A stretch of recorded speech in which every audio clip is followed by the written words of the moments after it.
Hey, what's going on, everybody? Hope you're having a great day. We're going into the summertime, and now is the time to, if you are not aware of removing a tick properly, wanted to share this article, and I'm going to put a link in the description from an article that Consumer Reports put out. This was March 4th of this year, 2018, and I know somebody that's been dealing with Lyme disease for quite some time, and it's not fun. So I always want to find ways that I can add, in addition to reviews, some helpful tips, and this is one of them. And just be sure to click on the link. So it says, the right way to remove a tick. Experts say the risk of getting Lyme disease and other diseases is going up, and this step-by-step guide could help you. So it's interesting. It says there's a myth that ticks die off in the winter.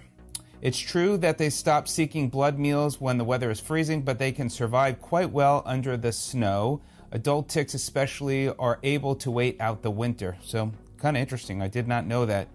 So as spring approaches, they emerge from the hiding places and resume their quest for food, latching onto dogs and deer and mice and men. So, really be cautious about if you were to get a tick and remove it, because if you don't properly remove it, you could face Lyme disease.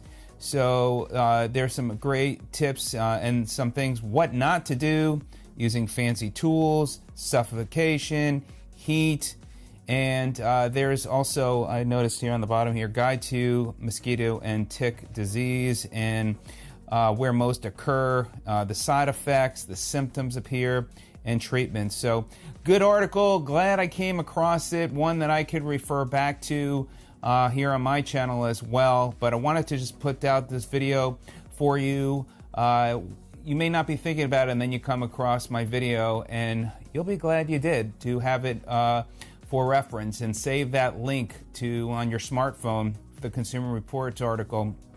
So if you do have a tick on you, how to properly handle it. Alrighty, buddy, have a healthy spring and summer, and watch those ticks.